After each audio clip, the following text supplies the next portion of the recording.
This is Jason J. Lewis, the voice of Superman on Justice League Action. This is Mark Wade, writer of Superman Birthright. And you're listening to the Krypton Report. And you're listening to Krypton Report.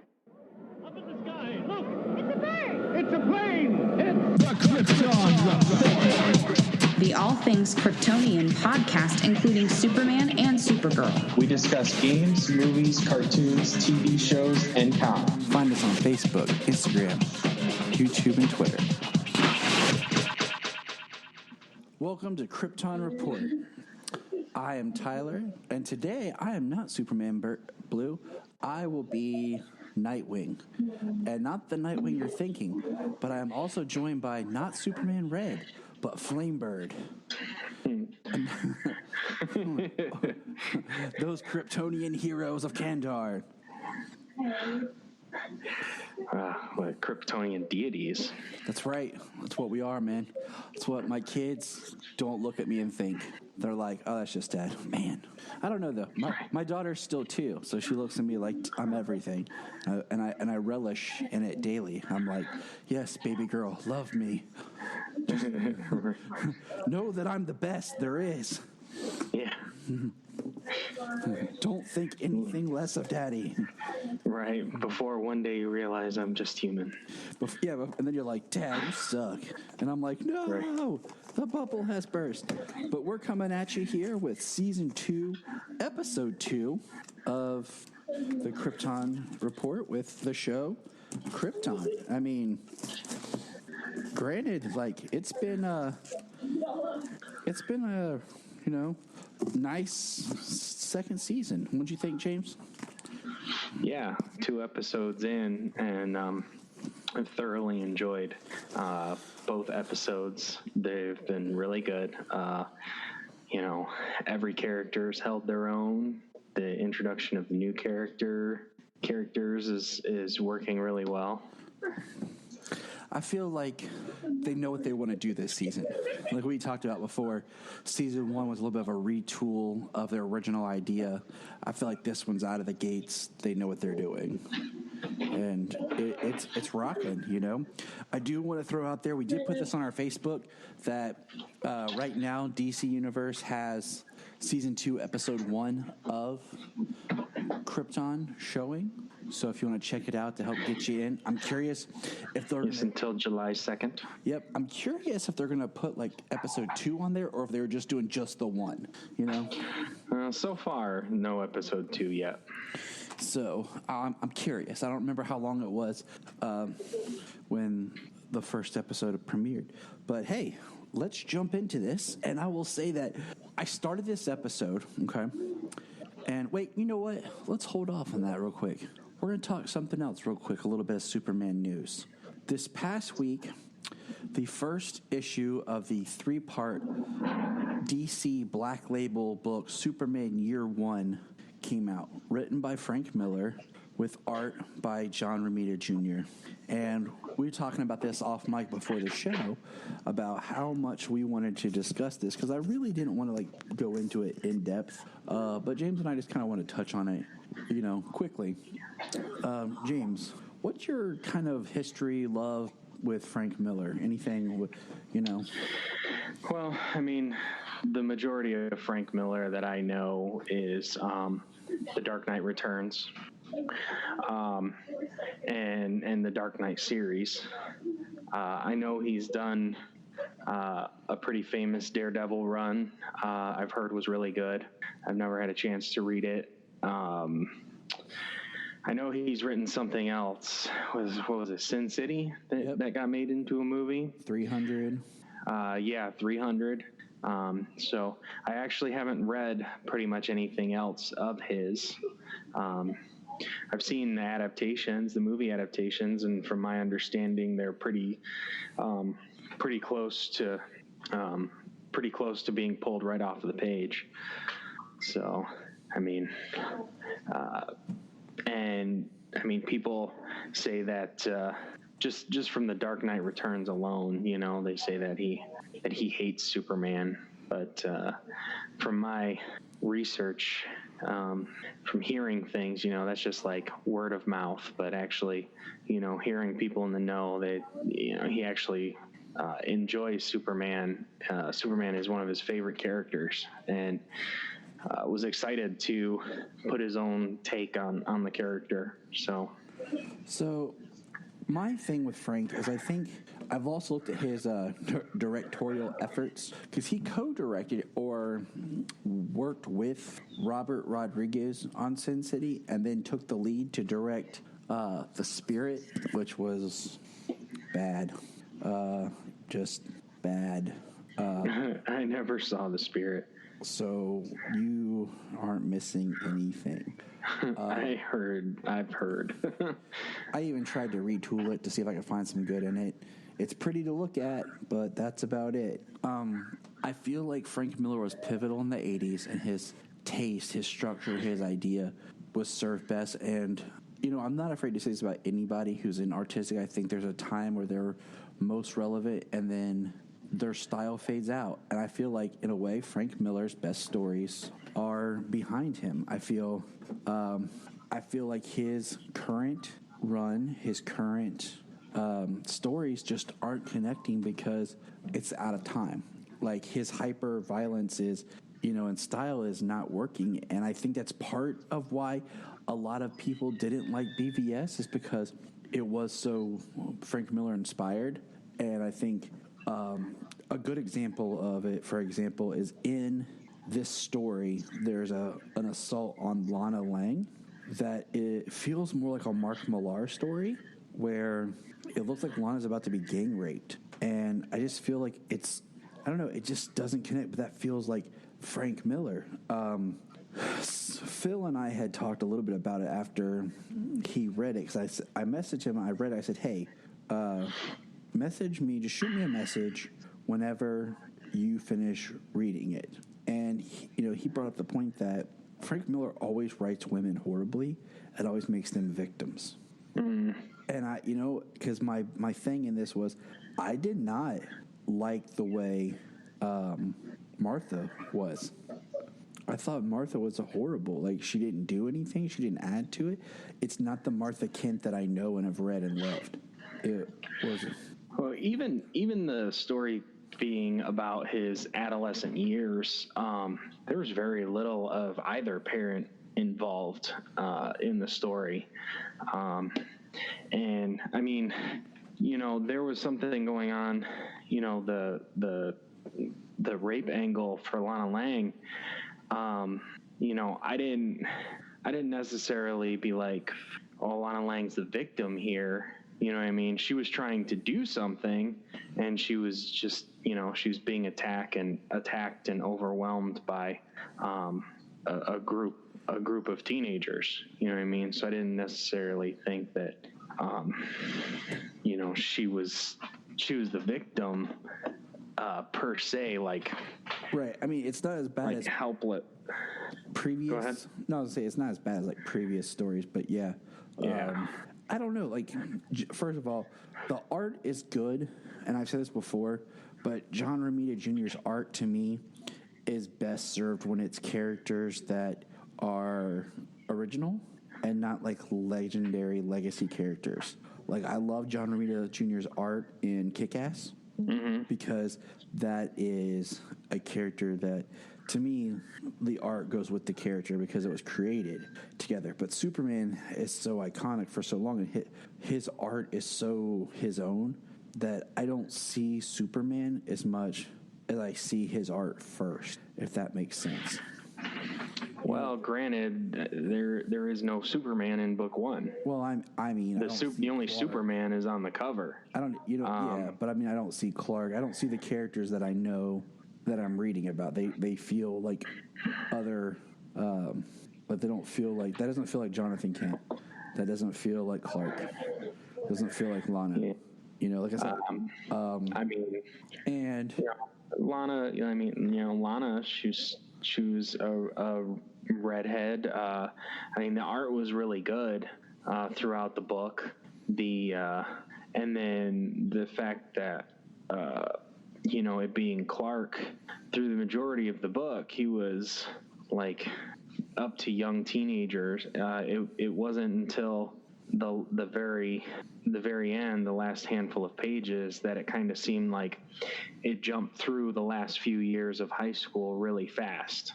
Yeah. And when it came down to the last couple of pages, Clark looked like almost 18 years old, and he was a little more grown into his own. Throughout the rest of the book, he kind of looks like a child, but they have the, like every other kid in the book, but he, it's not like he's in other stories such as, for All Seasons, or even if you go to Smallville, and, that's Tom Welling. He was 24 years old, portraying a 15-year-old, and, they're like, he's already 6 foot plus tall and statuesque at 15 years old, yep. Or the same thing in like All Season.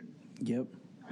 So, it's I don't know. I mean, it's just one interpretation of the character's, growth, his growth to maturity.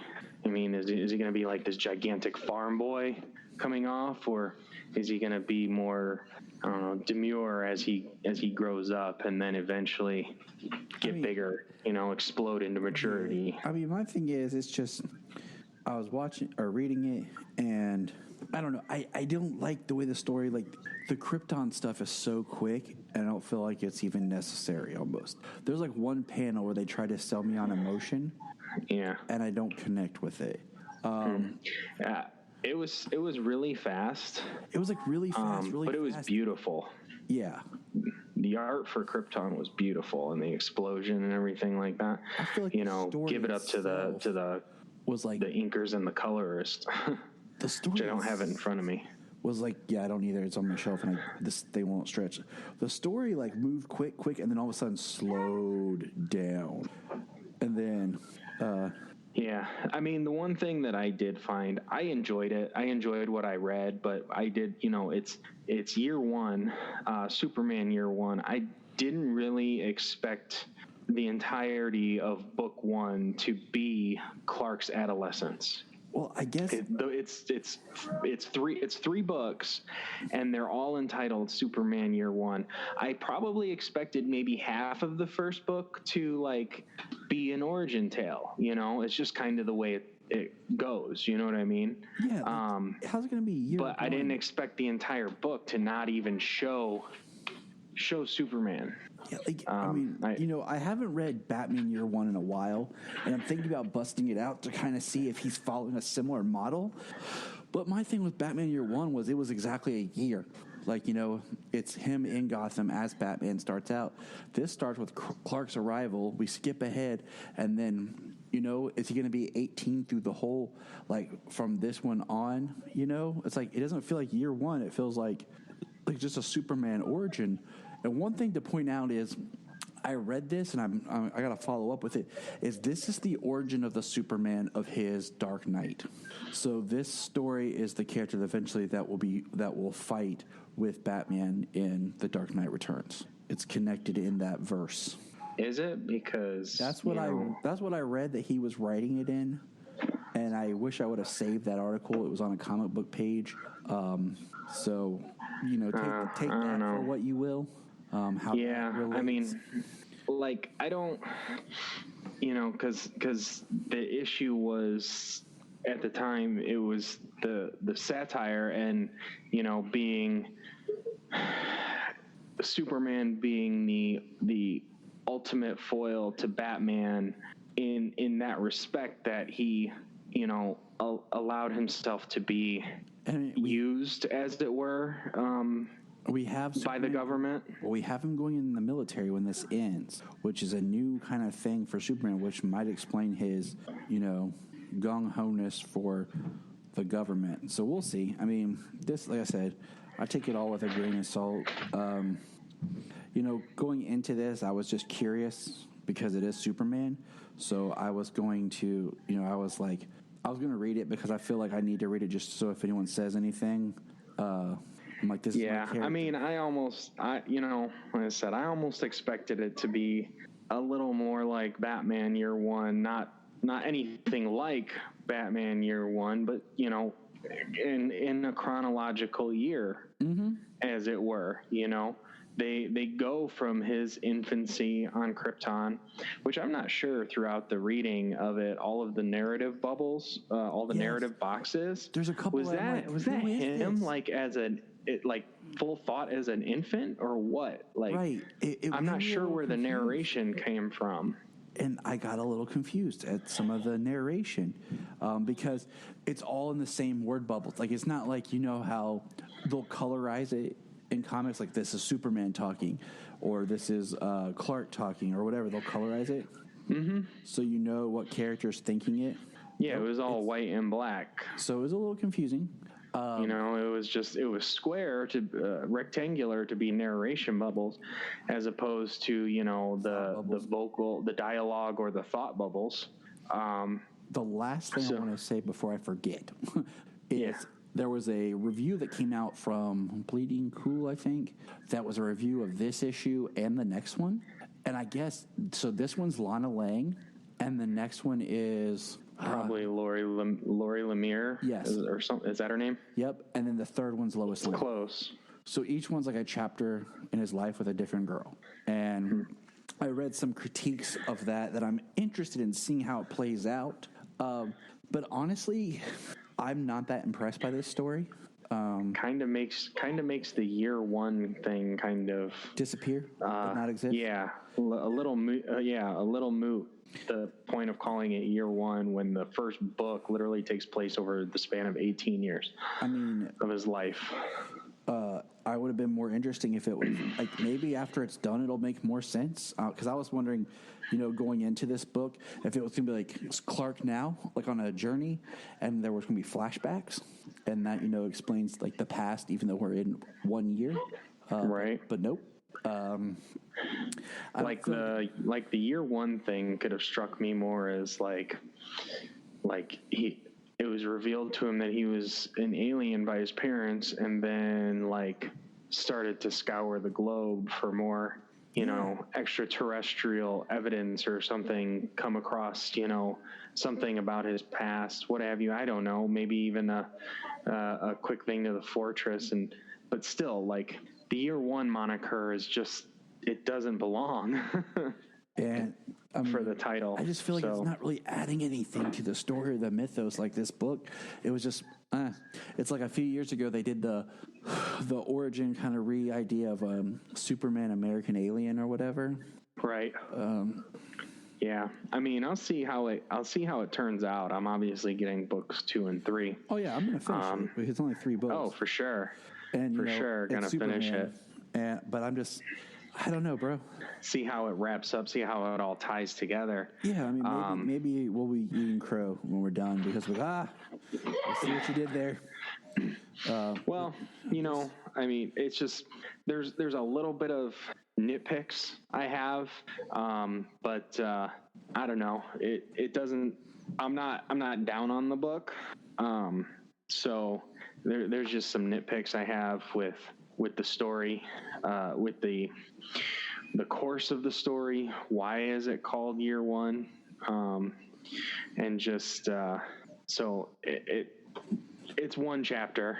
I can't really draw too much from it. The chapter was it was different. You know, nothing was really particularly new. You know, like you said.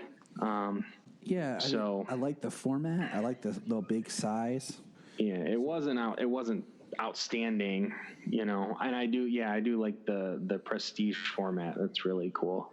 So I mean, and it wasn't really that much more. Like, it was $7, but it was like 40 some pages, you know. So if you think about it, you pay what, $3.99 for like 20 some. So it really didn't cost me much, or if at all any. You know? Yeah, I mean, for a premiere format and maybe a double size issue.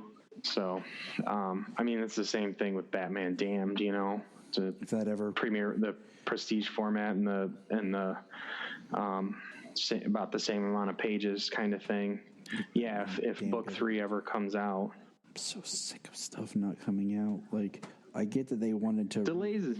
Yeah, well, delays is one thing, but Yeah. After Are they retooling it because an adult book is too adult for readers to read? Like, so do they have to go back and change book 3 because, you know, it was too, I don't know, too graphic or too violent or I don't know. Like it's you know, it's a dumb debate, to be honest. Like, but well, you saw just now along the lines of what we're talking about here, DC Black Label. Did you see that they just came out saying that there's going to be everything's going to go away. It's going to be DC Kids. It's going to be DC, and it's going to be DC Black Label.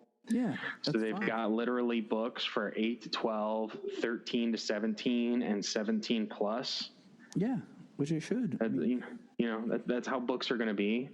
Like, I literally posted on my comic book store's page, like, well, hopefully people will stop complaining about adult content in an adult-oriented book. Right. Like, it's like when you see a rated R movie, there's like a lot of swearing and violence, it's a rated R movie for a reason. Like, there's a there's a rating for a reason. You know, yeah. You go in like, oh, it's R, so you have certain expectations of what you're going into. Same thing with when you see a rated G movie. You know, you're probably like, oh, I can watch this with my kids and everything. I don't, you know, it's safe. It's the same thing with the book. Like, it was Black Label. It was supposed to be a mature adult stories. And I mean, and then adults can't handle it. Like, come on! Like, if you can't handle it, it's like a horror movie. It's a rated R horror movie. If you don't like horror movies and you don't like rated R films, you don't go see it. If you don't want to read a mature adult-oriented book, you don't pick it up and read it and then bitch and complain. Preach it. Same, you know what I mean? Yes. Like, come on. It's, yeah, we could go on. Okay, so moving on. We just had it, like I said, we had to touch on it because it just came out, and James and I are, you know, planning to catch up on our comics. But let's by the way, I got the Miller cover, and Tyler got the Romita Jr. cover. I did.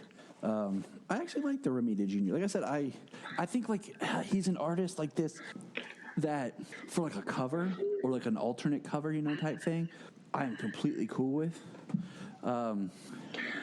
Well, the Miller cover, I mean, you know, it's obviously Miller Superman, but also it's a rear shot of the cape and the big S, and then it's, you know, it's Miller Superman, very big, you know, with the big hair and everything. So, I mean, it was good. I wanted the Miller cover. I like the Romita Jr. I wanted the Miller cover, and luckily they had it when I went to pick it up Wednesday afternoon. All right, so to Krypton. We have now traveled to the depth of space. 19.138 million miles. Man, James, that's awfully precise. You feeling okay, bud? So. Okay, so getting a little bit ahead of ourselves, but right. Or was it million light years, something like that? Yeah. Say million miles. That's kind of close, as it were, across galaxies. This opening has two skimmers searching for Doomsday, and Doomsday shows up, jumps on one of them, punches in the glass, roars. They both crash. Solomon watched that scene several times because he was happy to see Doomsday. Yeah. Doomsday looks awesome. He does. Okay, so I saw a behind-the-scenes thing and them talking about it, that Doomsday is a complete CGI creation and a puppet. Oh, really? Yes. So I'm really interested to see the puppet, like what he's gonna look like. I'm pumped, you know, like, because this is the Doomsday we should have had in the movie. I'm not a hater, you know this, but this is the Doomsday we should have had more of a look towards. Yeah. So we cut and we're on Wegthor. Like, I looked at, they had the spelling on it. It was Wegthor, and it's very red, like very red, very Mars looking. So, and then we get like the greatest pep talk of all time from Val-El. We're stealing it back. That was I'm like, really? Like that was his big like it was like 3 sentences, and they've stolen it from us. We're stealing it back. And they stole our better world. We're stealing it back. Yeah. I'm like, dude, that is the worst pep talk of all time. I'm like, man, you were letting the L family name down. Okay, because I didn't even like cheer. Like, I want like a pep talk, man. I should be like goosebumps. I should be like, well, yes, I will follow. Val-El isn't Idris Elba from Pacific Rim. Oh, dude, we're canceling the apocalypse. Yeah, dude, I'm about to. Yeah, man. Like, I'm like, sign me up for a Jaeger. I'm in. Right. Or even, you ever seen the movie Role Models with Paul Rudd? Yeah. When they're about to play. It's been a long while. When they're about to do the LARPing at the end, and the kid's up there like saying his speech. Nay, I say this. And Sean William Scott's like, man, this kid really jazzes you up. That was more like, I was more gung-ho for that than I was for this speech. I'm like, I would not go fight General Zod with that kind of motivational speech. So we get that. And then we're on Kalu. I think before we get there, though, Lyta is confronting Zod about the 2 Sagittari that died, looking for Doomsday, and she's she basically he's just like, they're nobody, you know, they're nobody. Their lives mean nothing. But you know, you can't do that to people. You can't take regular citizens, put a gun in their hand, and expect them to do and, you know, be these trained Sagittari. And she wants to train and make people better, so that their lives don't mean anything. That they can stand up for themselves. That they can take care of themselves when it comes to war. Do you? Let me ask you this: with Lyta, do you want her to go like down the dark path, or do you want her to have redemption? You know, I feel just the way that she was, dealing with stuff in this episode. I feel that she's going to have more of a redemptive arc. You know, we got Jaina in this episod. And I mean, the only reason I'm bringing her up is because of how she talks about Lyta and the Zod legacy and how she raised Lyta to be a killer. So, you know, Lyta, since she doesn't have Seg-El, which that's what she's dealing with, is she's dealing with the loss of Seg. And she doesn't know how to do that, and the only thing she can do is be how she was raised, how she was trained, you know, and she's basically probably second in command. I mean, she's called Primus, so she's probably second in command to General Zod, and you know, she has to put on a face for him. One, she's probably under some pressure that she's his mother and younger than him, but also that she's dealing with something she doesn't know how to deal with, and the only thing she can do is, you know, be what she's always been trained to be. But she definitely is hurting with the loss of Seg and trying to manage, but not doing it very well. James, always the man of such eloquent ways of put. I try. This is why I keep you around. So I feel that, you know, with his return, you know, she's going to see something, you know, she's going to see the world differently again, and have more of a redemptive arc going forward. But definitely in the last 6 months, she took a dark turn because she didn't know what to do, dealing with that loss. And I can get behind that. I just wanted your thoughts. So all right. So let's continue on here. Yeah. Now on to Kalu. So I will say that I don't know, like I'm really big on like the way people look and like the costuming and like their design. I'm really enjoying this season because I like Seg's hair. The first season, he just had a really bad bowl cut, and it bothered me. But so Lobo takes Adam Strange's Zeta beam and tosses it in the water. Yep, throws it in the creek. Like it's nothing. He's like, hey. And it's like, what is this? And he starts to say something. Nah. Lobo has the best line when he says, I'm Segel. Does that mean he's like, whatever you say, Siegel. I loved it because then he kept calling him Siegel. And I'm like, that's awesome because like we learned and we both felt dumb for not realizing was Segel was a play off of Siegel. Yeah. And I was like, oh man, when I learned that, I was like, man, I feel dumb for not knowing that. So what's interesting is I watched it now, whatever, closed captions are closed captions. You don't know who wrote them or why. You know, when you watch something like Smallville or something and they talk about apocalypse, you know, they're talking about the planet apocalypse, but it's not spelled that way. They spell it like you would normally spell apocalypse. Yeah. So I was watching it and during my rewatch, I put on some closed captions, and when he was saying Seagull, they were putting Seagull, like Seagull, not like Seagull, like the name, like the last name. They were calling him Seagull. I was like, oh, that's terrible. That is terrible. Man, what the heck? Right. That's not cool. Yeah. I don't think that's how he was referencing him, and it's surely not what it was intended. It was Siegel as in Siegel and Schuster. Right. That's exactly what it was. So yeah, you don't know what goes through the mind of those people who are typing that stuff out. I don't know if they get a script or if they just like listen and type and you know, scribe what they hear.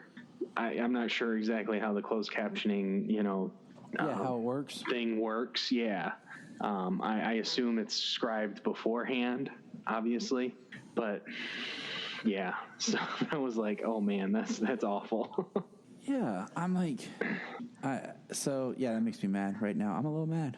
I'm going to admit, a little mad right now, James. All right. Well, I will take us a little bit farther.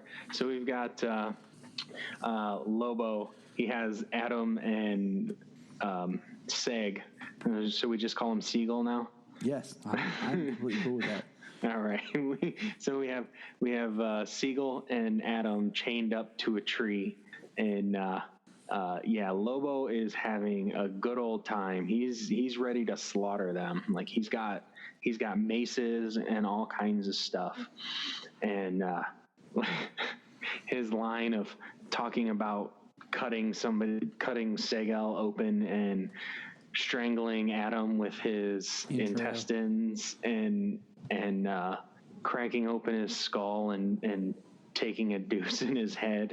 I don't see the connection there. He's like, it's just the overall graphic nature. I forget the exact line, but yeah, it was like he is just like beyond, creative in a horrible way, but. Well, what I love is that he gets really mad when they don't know who he is. But we learn that Adam Strange knows who he is. But after he says his name, Siegel's like, what? Who? He's like, you never heard of me? The blah blah blah. The blah blah blah. And then he calls himself like Mr. Machete, Master Machete, the main man. The main, we know that one. The Archbishop of some kind of triple fish god church or something. I was like, what? And yeah, he's a something in this episode. Like they wrote him wild, and the guy playing him, God, why can't I remember his name? Emmett something, is that it? Man, I'm gonna look this up. Yeah. It's messed up because he did play in Constantine as Jim Corrigan. But the way they wrote him and the way that guy is playing him, like he is going all out and he has got to be having some fun. Like the bloopers from Lobo, like come second season wrap up, That would be hilarious to watch. Emmett J. Scanlon. Scanlon. I knew it was Emmett S. So I can see why you would want to do a Lobo show, but he would need some serious, really good cast with him, because I don't know if Lobo's, I don't know, has the emotional range to carry a show of like, I don't know. I'm not, like I said before, I'm not a Lobo fan. I enjoyed his character in this, but I would never be like, man, I'm going to read a Lobo comic. I'm just like, okay, well. Yeah. Well, after watching this episode, I'm probably going to get on, and I've been thinking about it. I've just been busy, but I'm going to get on DC Universe and go watch The Main Man Part 1 and Part 2 of Superman, the animated series. Yeah, no, that's cool. That's fun. Like, yeah, that's a good one. No matter what, every time I see Lobo, okay, it doesn't matter what version or anything. Every time I see Lobo, I hear Brad Garrett go, "Whoa, mosquito," and take one of his hand cannons to shoot a mosquito out of the sky. The Main Man. We'll come back to Lobo here in a minute, but so we're going in order of like the flow of the episode here. Drew Zod says to Lyta when they're talking about she wants to go and train these recruits on Waithor, that he says, "I need you close." And like I told you last week, I'm wondering if there's something where he needs to protect her to secure his own future or something. Right. Like I'm not thinking. I'm wondering, like, because we brought up the fact, like, is she pregnant with him? Yeah, like is there some significance here? Like, could like, Seg scanned his. We saw where Seg and Nyssa put their thumbs into the thing for their genetic material to make Corvex. Mm-hmm. Like, is Seg's like genetic information now in the database that someone else could just put theirs in there and like, I want to make a child with Seg-El, boom, or is the database if it's where the children are made, like, wouldn't it have a copy of their information? Like, could you just go up there and start playing on a computer and create people?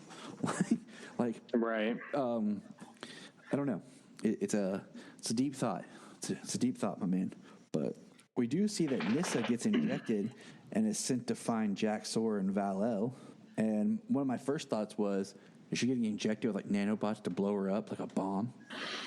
Or some kind of tracking device, and listening. I figured tracking, but I was like, can they listen? Can they hack into her brain? Like, what's their technology? Right. Yeah, I don't even know. The guy, when he injected her, he said something about her that allowing her to survive on the surface, because they did bring up the fact that on the moon's surface, they have to have breathers and things like that they couldn't survive. That's why they like live and work in tunnels and underground and in the mines and stuff. Exactly. So curiouser and curiouser, said the Mad Hatter.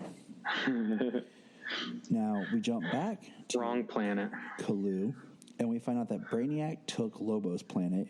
And I missed little bits because he was talking so fast. Like, did Lobo kill his own parents and like half his people too? Because he talks about being the last of his kind, and yeah, he does call himself the last Zarnian. He did kill his parents. He did kill his people. I forget what he had said exactly, because like you said, he talks so quickly. But he did say that he killed his people with something. And I think it's fairly comic accurate. I don't know specifically what, but from what I understand, he killed his people with some kind of experiment and wiped out his entire race. Makes me wonder if that would add some emotional depth and levity to his character, of why maybe he's dealing with that in a certain way. But that's just me speculating, not having any kind of knowledge of, the character per se of the comics. Right.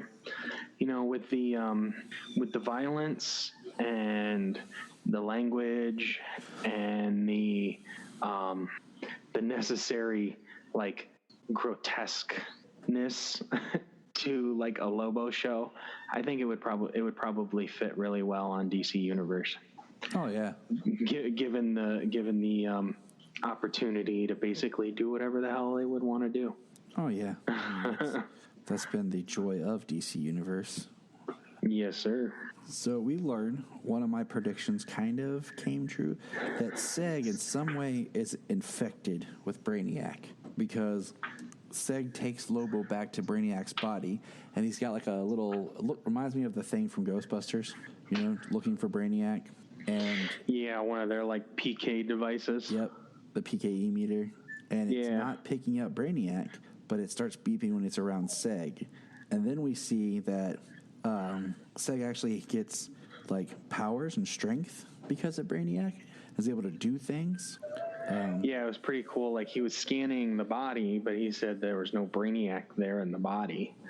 And so he got real mad, and he wanted to kill one of them to find out where Brainiac went. And then during the little fight, or the imminent attack, Seg kind of uses telekinesis and shoots his hook off into a tree, and the device lands at his feet and starts beeping off, like, and he's like, Brainiac is in you, and he does a finger in a hole gesture. And also, I mean, Seg makes the comment about Krypton is 1.938 light years away, and like he says that, and you know, that's when Adam Strange's like, man, that's extremely like accurate. And he actually, in that scene, he says something about he wants to get back to Krypton, and Lobo's Craptown. What's so special about Craptown? And yeah, he does. Yeah, Craptown. But it's funny because the first person who says that is oddly specific was actually Lobo. When he says first thing, it's 19.139 million light years away from this place or this planet. And Lobo kind of gives him a look like, that's oddly specific. And he says that. And then it's not, and then it's a little bit later on when he says something again, and Adam's like, that's pretty specific. So yeah, Seg is infected with Brainiac, which I kind of felt like that was going to happen. I just liked it that Lobo was like that first. He was like, that's oddly specific. I feel like Lobo's character is just, it's so random because we don't know where he's going to go with it. Yeah. And then we cut and we get Jaina with her brother, and they're talking about how they were raised. And this is where, you know, like you had mentioned earlier about how the Zod medal and how she raised Lyta and how she should have been. And, you know, they talk about Flamebird. They don't mention Nightwing, but we know from the comics that Flamebird and Nightwing were together. But I wonder if they couldn't mention Nightwing or anything, you know, like if there's some sort of legality to it. Yeah, which makes me wonder if the name she was talking about, Walk, if that was supposed to be like Nightwing's, I don't know, more or less name, whereas Flamebird and Nightwing are kind of like their deity type. They're what? They're like their code names. Yeah. So I thought of that too. But it's really short. I mean, you know, it's quick, and then, I mean, that's it.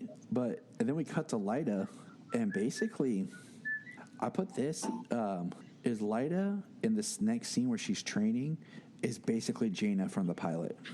Mm-hmm. I don't think she had as much gravitas as Jaina's character did. She doesn't, but I mean, just the way she's acting and just the way she's being and everything. Yeah. So it was interesting because we see Lyta keep seeing Seg as she's fighting, and especially as she's looking in at the recruits, and sees a guy who looks similar to Seg, but she sees Seg, so she's losing her mind. Yeah. This is this is where she really can't deal with it. You know, the guy looks similar to Seg, and she brings him down, and you know, she even loses herself.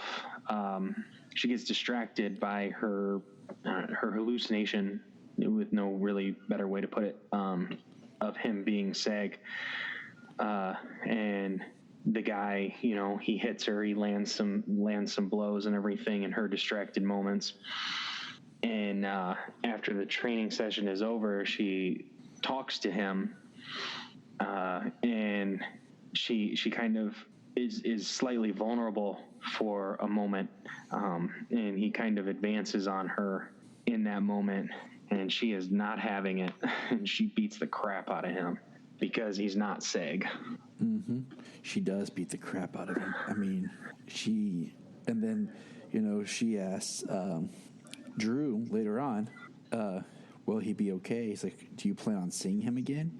She's like, no, then he'll be okay. He'll be fine. Yeah, he said that he couldn't say much about what happened because his jaw was broken. Mm-hmm. So, yeah, she messed him up pretty good. Yeah, she did. So we get some more back on good old wannabe Mars, Wake Thor. We get Nyssa finds Val and Jax-Or and immediately tells them straight up that she's sent there, she's Zod's spy, and what her mission is, that she would never betray him, and that they have Corvex. And Jax-Or and Val are both, like, pissed off. And I'm like... Jax-Or mainly. And, like, they're pissed at her, you know what I'm saying? Like, that she got herself in that spot. But at the same time, like, she straight up came to you, like, hey, this is what happened. And... part of me sees that in both ways. Like, one, she's being honest with them, but two, I think that was part of the plan, was her to show up and be honest with them. Right. So is she either adapting and being honest with them, but also, trying to do what Drew says to, not lose her child? Or is the plan exactly that, and she's going along with the plan because Drew has her child? Like, so is she trying to work both and not betray her friends, but also, protect her child? I'm not sure the full extent of what she's got going on, because she does have a communication with Zod, and he wants her to get the codex and bring it to him. Mm-hmm. So I can definitely see it going either way. I agree. And that's why I thought was, and that's what I kind of thought was, interesting is she being honest, or is it all part of the plan? Yeah. Like, cause there's plenty of movies and television tropes where, the plan is, if you go in and you act like nothing's wrong, you're going to get figured out.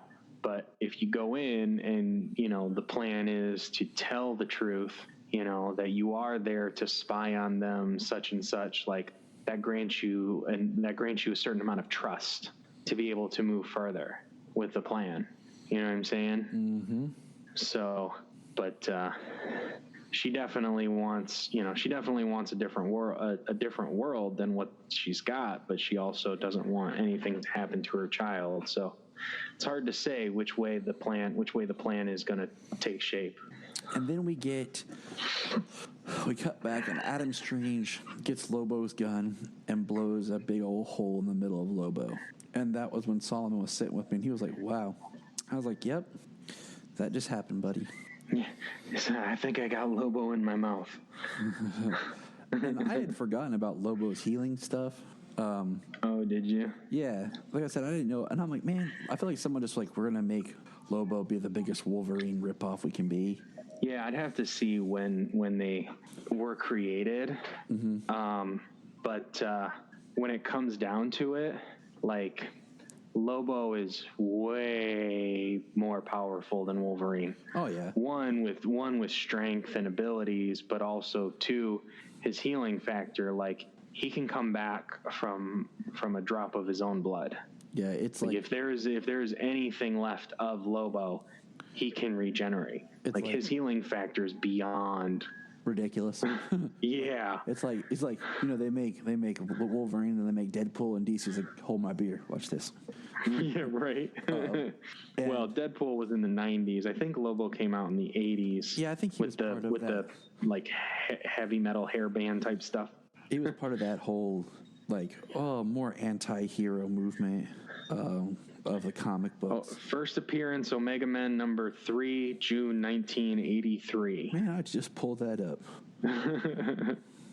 So I want to see when they were But that makes me wonder, like, what it was when he first appeared, and then when he became, like, Lobo. Right. Oh, yeah. Yeah. I'm looking at the cover art for that first appearance. That is not the Lobo we know. Let's see. Anyway, this isn't the Lobo podcast. So that's nearly. That's when we know he says he'll be back. We got to run, and Adam and Seg take off. They discuss that Seg doesn't want to go back to Krypton because he has Brainiac, and Wolverine was 1974, by the way, so 9 years prior. That's cool. Comics. Yeah. And let's see. And then we get another. So then we cut back to Jaina in the Outlands walking, and she's about to go into a bar. And we have this really interesting camera work where it pans and basically reveals to us that Jaina has been talking to herself and not her brother the whole time. He was never there because it's one set of footprints and he's disappeared. And I don't know how I feel about that because I really like the idea of Jaina's brother had surviving and kind of changed his own fate, and that she was realizing that, and then that was taken away. Was it? I didn't recognize that. Oh yeah, go back and watch it. I'm gonna have to turn that back on because and check that out. It just, to me, it means that she resonates and holds lots of guilt for what she's done in her life. I just didn't see that one because I didn't even look. I didn't recognize it because you were thinking like he saved her. You thought they were walking single file Sand people to hide their numbers. I gotcha. Yeah, go back. Yeah, let's go with that. Yeah, go back and check it out, and we'll talk more on it, coming up. But so she goes into a bar, and they basically call her out, saying she's Sagittari, and that they're not going to help her or serve her, and she just starts busting butt, and they start attacking her, and she gets saved by Dev M, who's still alive. I kind of forgot he was alive, to be honest with you. That didn't strike me that he was alive because I thought he died when they stopped him from being controlled by Brainiac. Right. So like I'm restarting I was season surprised. 1 right now because I'm watching it again with my brother-in-law. So yeah, I need to go back and check that out. But that's where we end season 2, episode 2, Ghosts in the Fire. And James, what would you rate this episode? What did I give? 8.5 last time. I give this one an 8.5 as well. I had plenty, as much fun with the last one. I liked more Lobo. I was glad to see Doomsday, even just in the opening. I was good to see, Jaina come back. I'm gonna have to go check that out. Lyta not just being an evil dictator, minus the tater. In this episode, that there kind of seems to be a reason that she is acting the way she is. And then, the Wigthorpe stuff, Nyssa, Val. I know it's essential, but it kind of lagged for me. There wasn't much going on there this episode. And when it comes to Jaxer, that friggin' eye thing, like, that weirds me out. So it looks weird, but 8.5. It's the same grade. It was pretty good. I agree with you. Like this, I don't know. It's ticking up, but it was just, I don't know. I really enjoyed it. I can't wait for more Doomsday. Solomon can't wait for more Doomsday. And so I'm really excited. It was nice to see the some of the full extent of Lobo this episode, his strength, like his durability. They hit him and they were hurting themselves hitting him.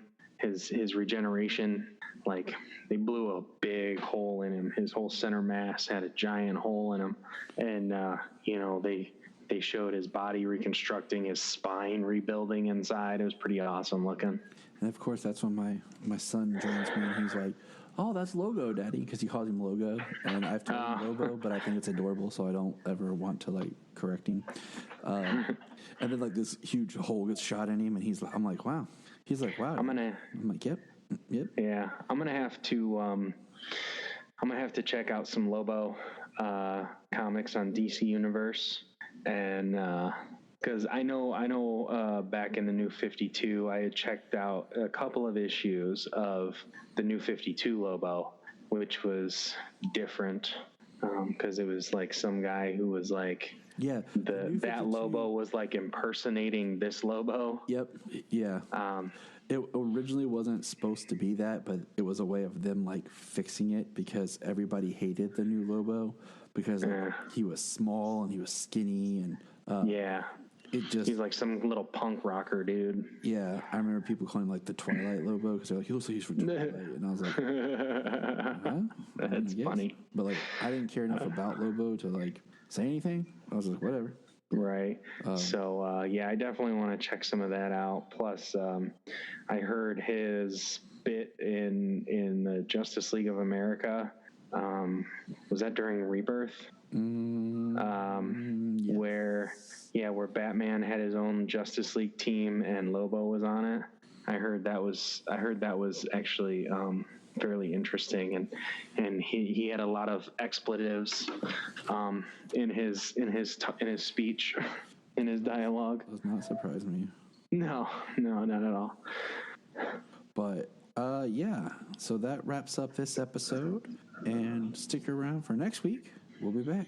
If you're an Amazon shopper, just remember you can go to southgatemediagroup.com. There's a portal, log into Amazon, and you'll shop into your account just regular, but it also helps keep Southgate running. We're going to be discussing Krypton's Season 2's third episode, which is called Will to Power. And I'll tell you what, this episode has a scene in it that was like a OMG scene, but watching it with my kids, and then my wife, who hasn't watched any of this season with me, made it so much better. So much better. I actually got the mom eyes to where like what are you doing, Tyler, watching this with our children? So yeah, that was a good time. But the episode opens up on Kolu. How do you pronounce it? Kolu. Yeah, Kolu. Because I always feel like if you don't pronounce it, it might sound like you're trying to say Kahlua. You know, the alcoholic beverage my sister-in-law drinks way too much of. Yeah, I've always pronounced it Kolu. I don't know, maybe because my last name's Cole and it's Cole, so it's just an U instead of an E. Okay, that makes perfect sense. Like, I'm one of those. I'm one of those people, as I've talked about on the podcast before, is like pronunciations. Sometimes I get wrong, but if you say it, then I'm okay. You know, like then I can say it back to you. Pardon me. Right. Yeah. I thought the introduction, the opening, showing Kolu from space, Awesome. Yeah, like it's got several moons around it, and whatever those, I don't know, tentacle spire type things that are all over the planet. Yeah. Whatever those are actually like reaching out to the moons. And then it looks like they're on the forest moon of Endor or Canada. That's the woods of Ireland. It's awesome, is what it is. Yeah, it's really cool. It's really cool looking. I say I'm down. I definitely want to. Ireland is one of my 2 visit spots. Hey, it's on my bucket list. Mine too. Mine. But we're picking up where Seg is officially possessed by Brainiac, black eyes and all. Adam's trying to talk their way out, and they're being hunted by Lobo. In this episode, we get a little bit more Lobo. And what are your feelings and takeaways? I mean, I like this Lobo. He's pretty. He doesn't have a filter. You know what I mean? like whatever he thinks, whatever comes across his mind comes out his mouth. Yes. And I always love seeing Brainiac. He just looks so good on this show.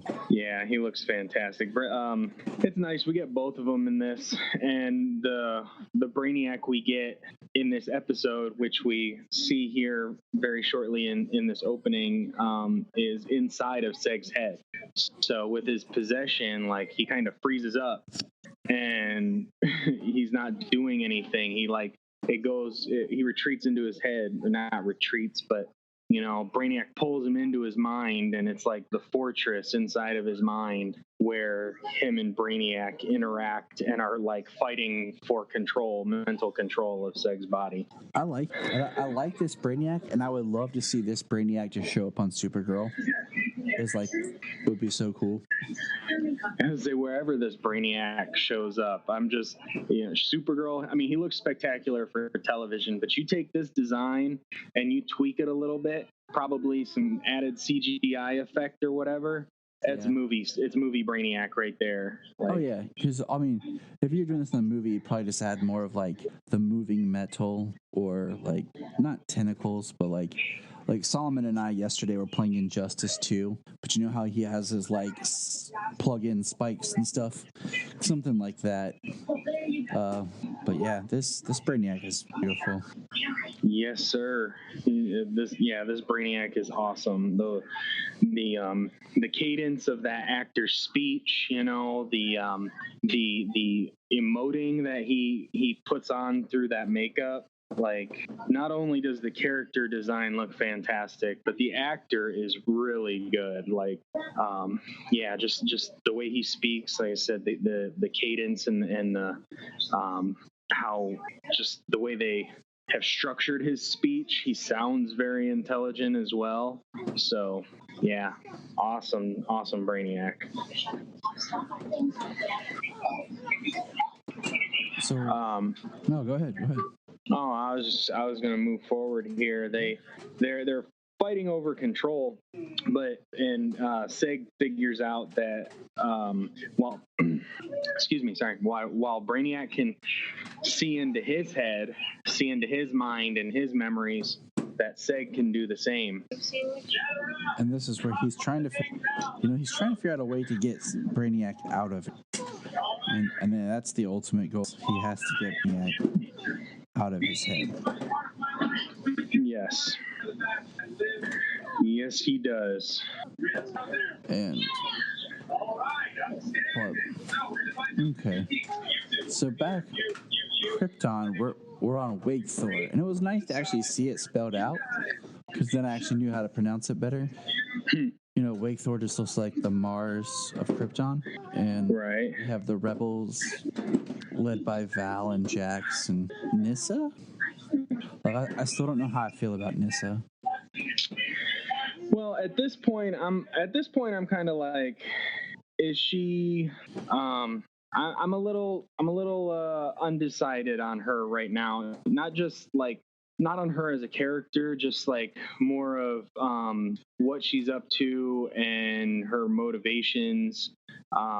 Because we know she's trying to work for Zod enough to get Korvex back, her son.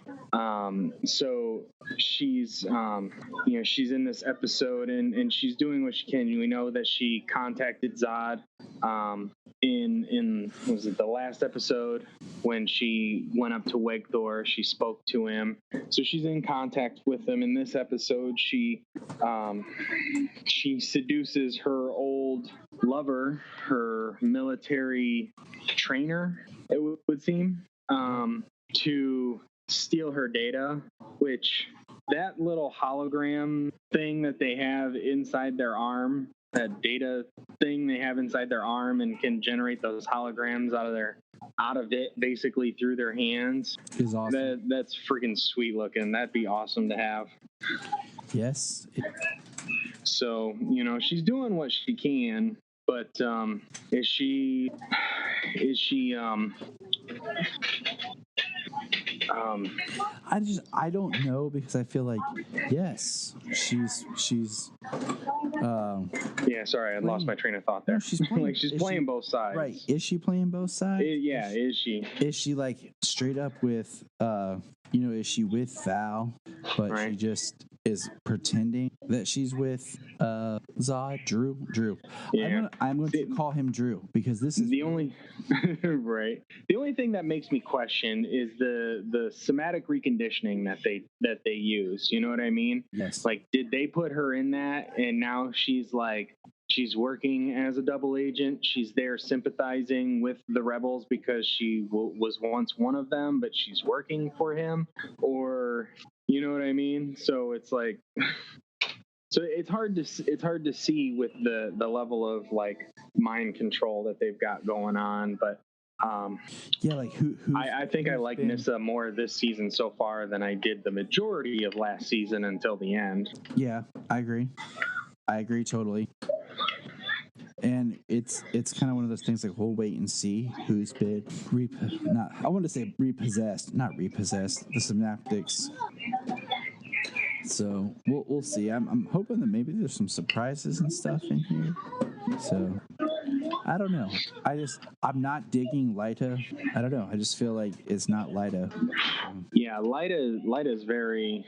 I mean, she does seem like a completely different person from last season. Just how much she lost. She lost Seg and she lost her mother, and I mean, Dev isn't around, so it's like. I don't know, is the only person she has her son. I mean, quote unquote. I mean, we figure and we know that it's her son, but still. Yeah. So she's like leaning heavy into him and his beliefs. It is very interesting. Like, yeah, because like she's fairly mean so far. She doesn't have any of that kind heart that she had from last season, trying to like spare lives and save as many people as she can. Now she's like gung ho for war. Mm-hmm. Is she just being a true Zod or what? Yeah, like you could see that this version of her might raise that version of Zod. You know what I mean? That's what's gonna. Man, I am trying so hard not to get into what, the time travel logic? Yes. Or yeah, like if she were to cease to exist, would that Zod blink out of existence, or what? You know what I mean? Like, it kind of makes it seem maybe that way just because of Seg went into the Phantom Zone, and then all of a sudden the cape changes before your eyes. So it kind of seems like traveling to the past. This is kind of like the Back to the Future thing. Traveling to the past has effects on the future moving forward. And I'm trying to stay true to like DC rules of time travel they use a lot with the Flash and stuff. And Marvel kind of just threw all that out the window. So time travel could be whatever they wanted it to be for any, but whatever. Yeah. Well, I mean, there are scientists who support the it's all singularity. Time travel is all theoretical. It's all story wise. So you can use whatever version of time travel you want to use, and that's fine. Just whatever version, whatever rules you set up, then stick to those rules. Exactly. That's what kills me. It's just like I was telling my wife, in a vampire movie, I always hate if there's a vampire movie and someone just Googles vampire stuff and that's like, oh, that's what they learn. I'm like, no, that's not how it works. Like, you always need that little conversation in every vampire movie where the human, the hunter, or the vampire set the rules of this reality. The rules that are in Underworld are not the same that are, you know what I'm saying? Right. So you gotta set the parameters. Yeah. I do think it's interesting, just the Dev M and Jaina relationship. Yeah, you get some of that in this episode. Dev is broken. Yes. He's drinking. He passes out outside in the Outlands. Like, Jaina brings him inside because he could die passed out outside. I do really like the conversation that Seg and Adam have about Brainiac, where he was birthed. They're just like, it's very like odd couple, buddy cop kind of thing. Yeah, their chemistry this season is really good. Last season, they were at odds because Seg didn't know what to believe. Yes. Now, basically, Seg is like, I'm along for the ride. We got Doomsday. We got General Zod back from the future. We've got Brainiac, who we thought was from the future, but is from right now. like I was in the Phantom Zone. Now I'm on an alien planet. Like, he is now 100% along for the ride, and his chemistry with Adam is really good. They're awesome together. And I'm telling you, I wish that while they're on Kalu, like, Seg would experience something, because it looks like they're on a yellow sun. And just think about, it's always one thing I find fascinating in Superman comics is when Superman goes off-world and he still has his powers. Right. And I know that even in his being solar battery, they would still deplete him. Yeah. Yeah, there's a blue sky, it would seem, on Kolu, but, just the color of the sky is more about the composition of the gases in the air, along with the light and the visual. But think about when in the visual spectrum. Lake Thor definitely is closer to the red sun of Krypton than Krypton is, so it has that red hue to it. But anyways, I just feel like Seg should have something. That's all I'm saying. Well, it would be cool to see one of these Kryptonians experiencing a power shift of sorts, going from basically normal human, what they would consider, to being this super being, like the way Adam and Seg were pummeled by Lobo. Yes, I'm still waiting for an episode where Seg and Adam get shot to Earth or something, and Seg gets to experience Earth either in the past or the present. If that means he has to, because all right, how dope would it be if we have an episode where Seg and Adam get thrown to Earth and Seg has to fight the Superman of that Earth right now, who's actually, the Zod version. So, that'd be pretty sweet. I'm just saying, that'd be dope. Right. Because Brainiac is, how about when Brainiac's, twisting Seg's mind by trying to get him, he takes the skies of Nyssa and Kim, Lyda, and all that. Seg's plan to get Brainiac out of his head is, one of those, we have, a 3-second window to make this work. Right. Yeah. I did like the fact that he's using the memories of his friends and his lovers to try and gain that advantage, that control in his mind. And he's just going along with it as we come to find out. He's going along with it, especially when he uses Lyda against him. And it's funny too, because that's if we go to that's when we go to the next episode. Yep. Oh well, I'll use it right now. Anyways, he since we're doing 2 episodes here, and that's right in the beginning of the next one. But he's using Lyda and memories to get to Seg, and he describes a memory of Lyda, their meeting, the way they meet, and Brainiac tells it to Seg, trying to get under his skin, and then, metaphorically speaking, since he's already in his mind. But and then at the beginning of the next episode, we actually get that memory, and Brainiac is like, oh, so this is how you met. Seg kind of fed him a false memory just to play him until the birthing chamber was ready to pull him out of his body. Yep. So, yeah, that was pretty cool. And then so they're in the birthing chamber, and Lobo. So you've been hanging out with Solomon. Does he say Logo? Yes, he does. And Junia will correct him, and he'll go, no, I call him Logo. Because he's on Injustice 1. We were playing that, and yeah, he calls him Logo. Nice. So Lobo has tracked them. He's been following them, and he tracks them to the birthing pod, and he goes to attack Adam and Seg, and a force field lops off his arm. And that was funny, too, because he's freaking out, and then he just starts laughing. You cut off my favorite limb. Apparently he's right-handed.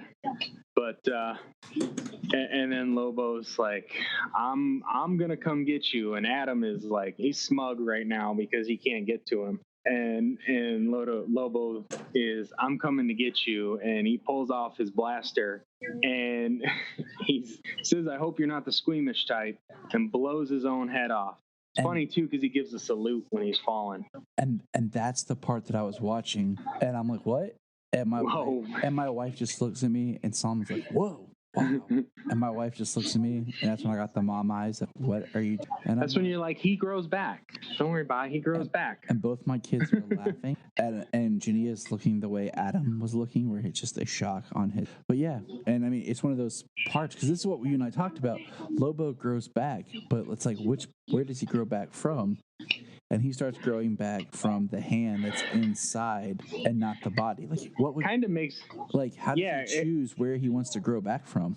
Exactly. It was like, is he able to make that choice? Because yeah, he basically decides that he's going to grow back from the arm inside of the chamber, which is funny because then he's just a head, a torso, and two arms. And he goes and he starts kicking Adam's ass. Yes, and that was it was a little funny and it was creepy, but it was interesting because I mean, I almost would have liked some sort of play on, a human on Krypton has powers. Like Adam would start to experience things.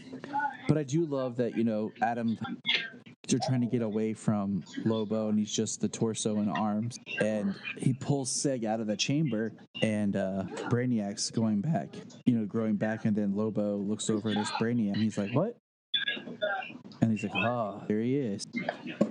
And he's kind of like, well, crap. Looks like the Crap Town boys were right. Delivered on the goods after all. Yeah. And so it seems like Seg used telekinesis one last time before Brainiac was out of his body. Yep. And threw Lobo away, gave him the distance to Zeta beam out of there. And that's the last we've seen of Lobo. So I mean, so far, I guess. Yeah, that's the last we've seen of Lobo. And he cuts what do you call it? He cuts Brainiac and the cutaway, and that was pretty much the coolest scene of this episode. Was just Lobo growing back. Yeah, and then his regeneration and then Adam and using his big old hook to kill Brainiac again. We get Adam and Seg Zeta beaming back to Earth. But before they do that, what do they do? To Krypton. They give Lobo the finger. Yeah. Which I thought was pretty, that's straight up American. That's earthly American right there. Yeah. But yeah, I mean, that was the episode Will to Power. And James, what do you think? We forgot, one last thing is when they Zeta beam back to Krypton. Yeah. Seg is dead when he gets there. And Adam gives him CPR by basically pounding on his chest, and he wakes up. I was like, was he dead? Just out of it? I don't know. He's like, was I dead? Nah, man, you're fine. Fine. I was dead. Nope. I feel weird. Like I was dead. No, not at all. Was I dead? And I feel like just a little, but I undeaded you. Just keeps getting better. With each episode, this season gets better. Yeah. I mean, the next episode, I would say, so basically hold on. I would score this episode. Is that what you were going to? Okay. I would score this episode about a solid 8.5. They've all been really good. I mean, that's the same I've given the first 3 episodes now. So. And I'm right there with you. So there's not much more we can say. We're going to take a quick break and we'll be back. So here's our little news segment. As James and I are recording, Comic-Con has gone on. We've been behind. It's life. This is something we do for fun. I have small ish. I have work. He works. So we're trying to do this as much as we can. But we just wanted to touch on the first bit. We're going to talk a little bit about Supergirl. Now, Supergirl star Melissa tweeted a photo of behind the scenes of her new costume. And then, so that picture came out, and that was on the 15th. And then it looks like we got the actual high quality release on this past Saturday. So let's discuss her new season 5 costume. First thing I want to say is it's about time.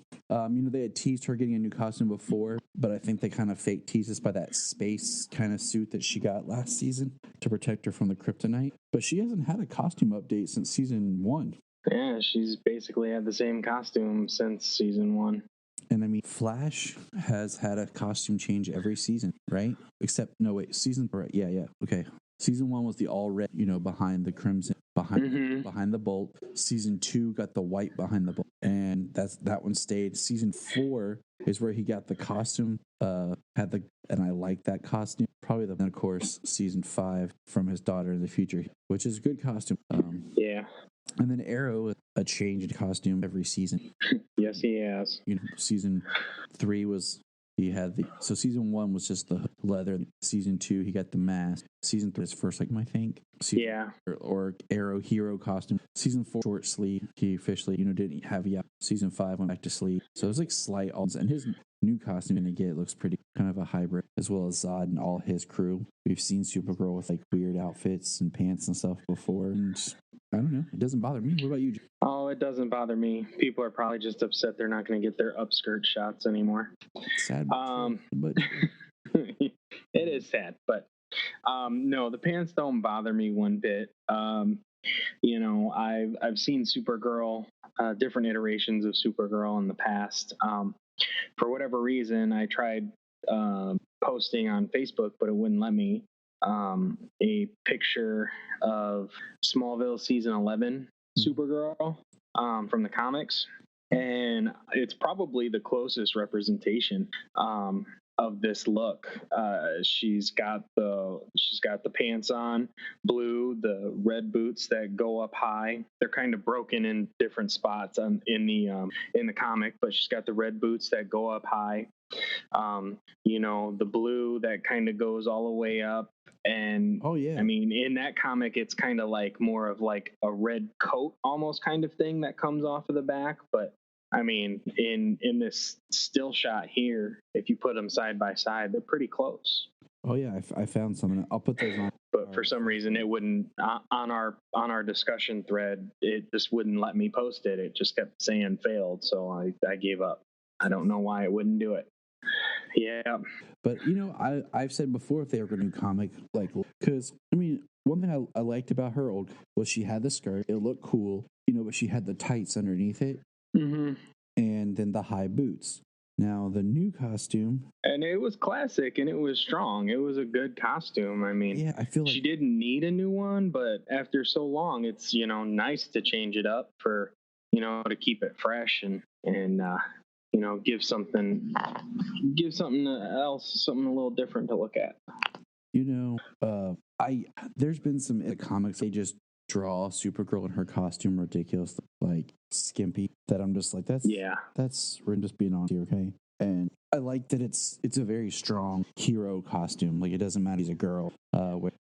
So her look for her new suit, okay? The first picture she tweeted out I was because it was very behind the scenes picture. You could tell it was just on set. It was the lighting. It was dark, Yeah. You could only see one color of blue. It looks like someone just and didn't even actually take a picture. And her hair looks horrible. Sounds horrible, but her bang. My wife does hair, and stuff, and has. So it's one of those things that, But then, 2 days later, they had pictures that came out of her on set, behind the scenes, and they looked a lot better. And I like the suit. Okay, I don't know what it is about it. Is I mean, it is strikingly different.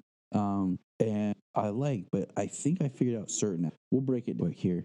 I do like that she still has her, and I like that they're keeping it without the gold behind it. I say that because it helps define Supergirl and not just being super. But this has the S is now imprinted 3D. It's raised like the Superman, which looks really good. I really like that it's the 3D kind of texture. I don't like that the cape now hooks at the top the same kind of fashion and style Superman's cape did, but it does make them look. Yeah, it's got the same clips as Hecklin's cape. Although I must say, just from this promotional image, the official image, I think it looks better than Hecklin's did. Oh, yeah. Because that's the Superman suit. I don't know. It just the material maybe because it was odd. It was new and it was odd. The material looks more the Vane's suit. So it's interesting. I like that there's the still the red. There's different shades that we couldn't tell. Yeah, there's a darker shade and a lighter shade. It's got some of that red tubing kind of to break up the break up the colors to separate the dark from the light. So that's cool. I think the one thing I find most strikingly in an odd sense is just her. It's not yellow. It's gold. Like it's straight up, not even the color gold. It looks like she's wearing like gold jewelry. And you pointed this out to me, and I didn't realize it at first, was the fact that there's like a emblem or like a like some sort of, I don't know what the almost word. Looks like kind of like a pin or something kind of thing. Like a brooch or something. That's the word I was looking for. Above the symbol, on top of the. So it makes it look very different. I don't know. But I mean, it looks good. And I like that they still got it, how it goes over her hands and she's got her thumbs out of the sleeves like that. I like that too. It's weird. I like the way it was like that on her suit, on her old suit as well. So I mean, that's kind of cool keeping that going. Maybe that's a fashion she likes or something, but it makes it look like it's still in because Tyler's do that, so it's still hurt. So I'm looking forward to seeing this new suit in action and seeing how and when they bring it in. Yeah, I figure it's going to come in pretty soon. You know, honestly, kind of a little thing here. This all just like came together now is. So the Supergirl suit that I was referencing in Smallville season 11 is from the future, from the 31st century, and maybe the 31st century. It's from the future. He time travels forward with the Legion ring, so I'm pretty sure it's the 31st century. But the Supergirl suit she's wearing in that, which is, like I said, resembles this one, it's from the 31st century, and guess who we're getting back this season? I was thinking not to kind of jump ahead. Wynn is coming back from the 31st century, so kind of makes me wonder if he doesn't have some kind of hey, this'll, you know, either this is from the 31st century or this'll work better for you, or you know, this has something new, like. I mean, it is perfectly probable because that is a really, what do you call it? The last thing about her, I get it, but I don't know how I feel about her boots. I know it sounds like the real high boots and stuff. Yeah. Well, she's always had the knee-high boots. I mean, that's been a large staple over the years. Not every iteration has always had that, but I know I've seen more often than not that she's had knee-high boots. But it definitely helps to break up the blue. Well, yeah, I mean that I get that. That's why I'm like, okay, but like, you know, it was cool because of like the way the skirt, the tights, and the boots went together. Right. It's different, and it's just it almost seems like that's kind of like a purely aesthetic thing. Yeah, so it's cool. I mean, it works. I don't know. Like, I was trying to find pictures of some of the other like female outfits. Like when she was the Red Daughter, which didn't have skirts.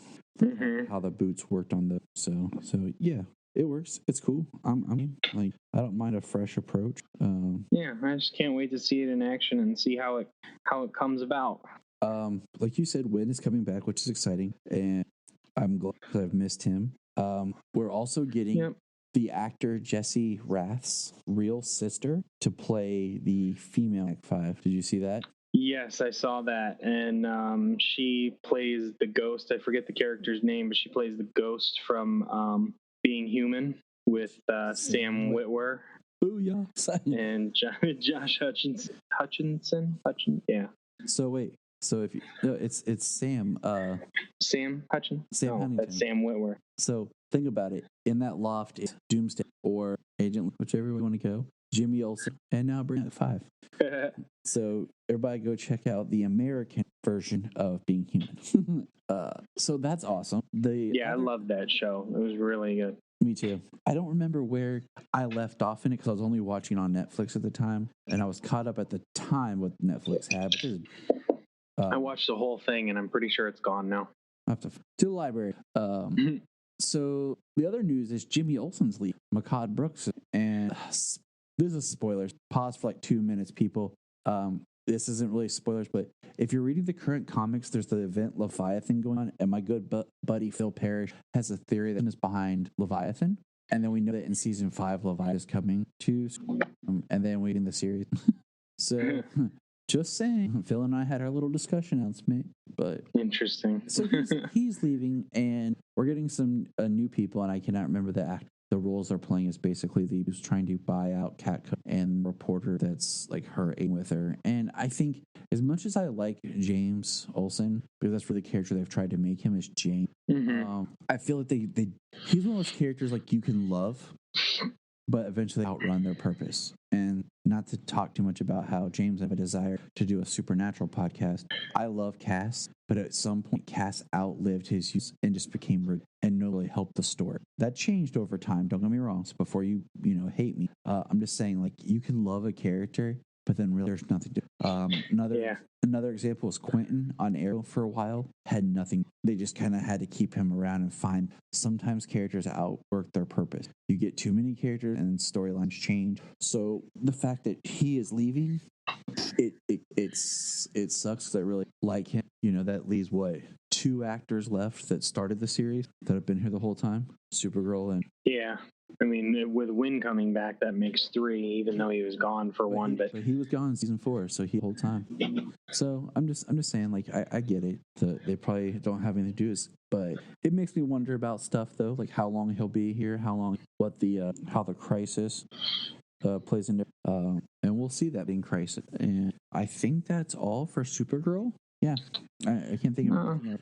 Yeah, that's the news. There was just the short trailer, which the sizzle reel, which is they're neat because they footage from previous seasons or all seasons with like a couple of things from we see that it looks like Lena's gonna confront Kara. Yeah.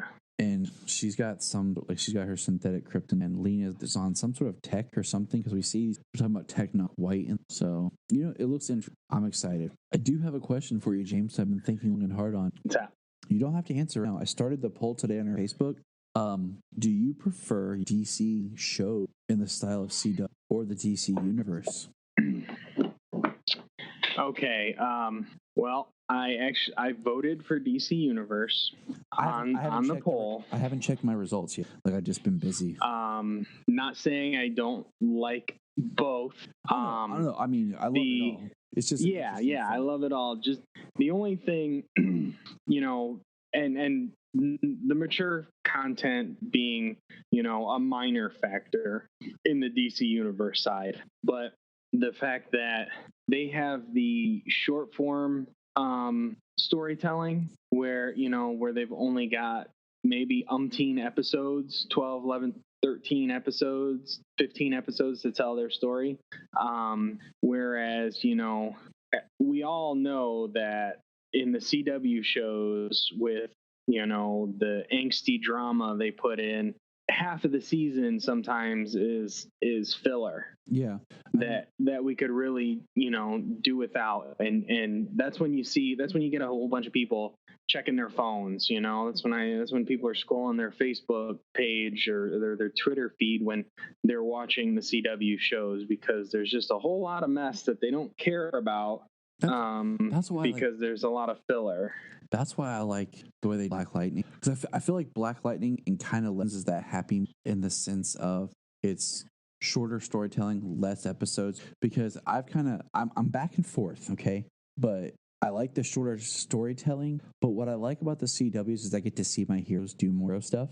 There's more action, and I'm watching these comic book shows. I want to see my characters in costume. I want to see them use their costume and that iconic. That was one thing kind of bummed me out with Titan. The only one who really had a costume was, and he made 4 episodes, maybe 5. I wanted to see more of that. When I watch Supergirl, I know that every episode gonna have the suit doing stuff, and I feel like even with the filler, there's something, like sometimes I feel like with the short storytelling, they drag some things. And I'm like, oh, come on, and I want something to happen. Like I want action. I want moving.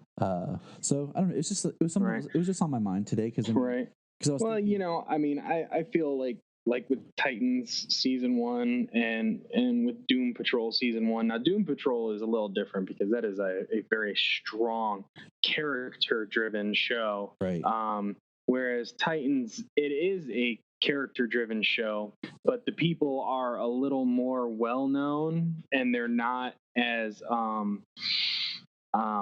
they don't have as serious of issues it would seem.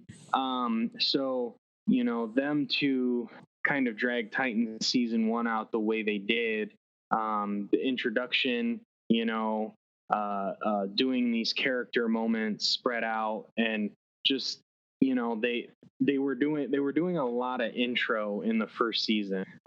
So I'm hoping in the second season they kind of, ramp up the pace a little bit, like, all right, these characters finally, let's see them doing some stuff, which if we, with what happened recently, a stunt coordinator being involved in an accident and being killed during a stunt,